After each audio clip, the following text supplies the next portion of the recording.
বাংলাদেশের মানুষের টাকায় আর বসে বসে ওই জালেমাকে হাওয়া দিত আর জালেমা হাসির তালে আছে যত হাওয়া দেয় তত চলে এখন আর কেউ হাওয়া দিচ্ছে না নিজে নিজে এই দেশে বিভিন্ন উৎকা ফটকাকে মোবাইলে নিজে মোবাইল করে নিজে রেকর্ড করে নিজে এডিটিং করে নিজে ছেড়ে দেয় কথা বলে না এটা নিজে করে আমি বানিয়ে বলছি এর প্রমাণ পাওয়া গেছে এই দেশে যাদের কাছে মোবাইল করেছে একটা কোন নাম করা মানুষের কাছে মোবাইল করেছে ওই গাইবান্ধার পলাশ বাড়ি সেই কোথায় শহরের ভেতরে কার বাড়ি ইউনিয়নের 100 নাম্বার সদস্য তার কাছে উনি কল দিয়েছে দিল্লি থেকে ও জীবনে ওর নাম শুনেছে তার কাছে কল দিয়ে বলছে অমুক আমি চট করে ঢুকে পড়বো তুমি লিস্ট করো নিজে নিজে এগুলো আগে থেকে সাজিয়ে নেয় এটা পিনাকি ভট্টাচার্য সব ধরে ফেলছে আপনি চলেন ডালে ডালে আর এরা চলে পাতায় পাতায় মানুষকে ধোঁকা দিয়ে আর বোকা বানানো যাবে না কি কথা বলে না কেন বাংলাদেশ এখন যাদের দায়িত্বে আছে এরাও কিন্তু একেবারে ফেলে দেওয়ার মতো না এই কথা বলেন ভিয়েতনামের মতো ছোট একটা রাষ্ট্র যদি আমেরিকার সাথে 12 বছর যুদ্ধ করতে পারে আমরা তো ভিয়েতনামের মতো না ওদের না ঈমান ছিল না তারপরও যুদ্ধ করেছে আমাদের ঈমান নেই 18 কোটি মানুষ আমরা যদি দেশের দিকে ছোট বড় দেশ সব তুলে তাকা যদি কিছু করা লাগে না 18 কোটি যদি মরি 36 কোটি নিয়ে মরবো দরকার এক একজন 5 জন করে মারবো কতজন হবে একটাও থাকবেন না আমাদের তো মরণের ভয় নেই কারণ আমরা জানি মরলে আমাদের বাগান আছে কথা বলেন না কেন আর ওদের সবচাইতে বেশি ভয় মরণে আমি বললাম না বহু প্রদেশে আমি ঘুরেছি ওয়ালা তাজিদান্নাহুম আহরাসান নাসি আলা হায়াতি ওয়া মিনাল্লাযিনা আশরাকু আল্লাহ তাআলা কোরআনে দিয়েছেন সূরা বাকারায় হে নবী আপনি দেখতে পাবেন সবচাইতে বেশি মৃত্যুকে ভয় করে মুশরিকরা আর ওরা যেহেতু মুশরিক ওদের ভেতরে সবচাইতে বেশি ভয় মরণে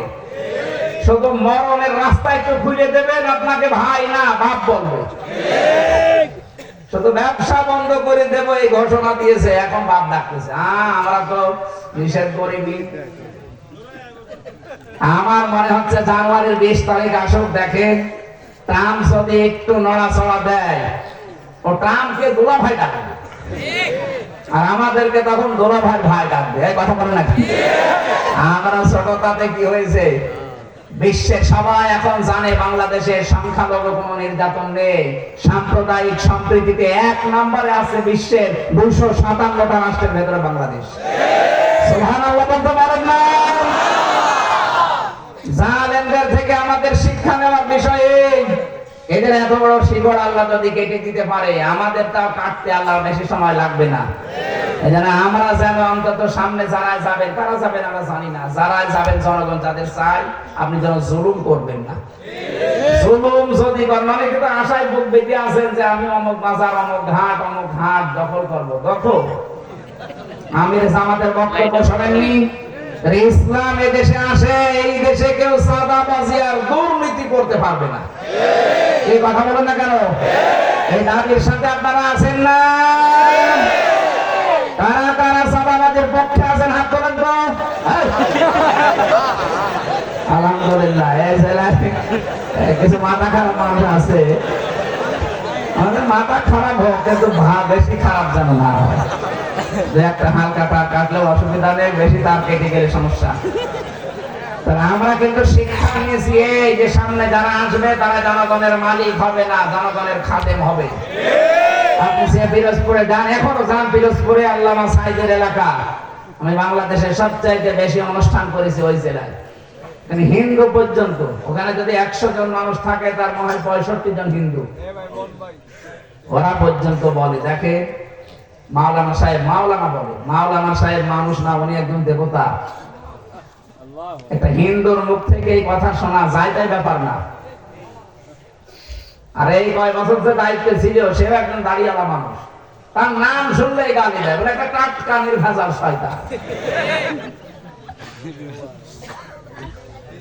সবচাইতে বেশি কষ্ট পেয়েছিলাম জেলখানা থাকা অবস্থায় আল্লাহর এই অলিকে ওরা মেরে ফেলেছে মারা যায়নি কে বলে মারা গেছে ওনাকে মেরে ফেলা হয়েছে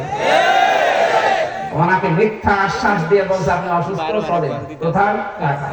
প্রথমে গাজীপুরে নিয়ে নামটা আসতে ঢাকায় নিয়ে ইনজেকশন দিয়ে দিয়েছি। ওই যে চাচা এরশাদকে নির্বাচনের আগে এসে বাড়ি থেকে বলছে চলে, কোথায়? হাসপাতালে। কেন?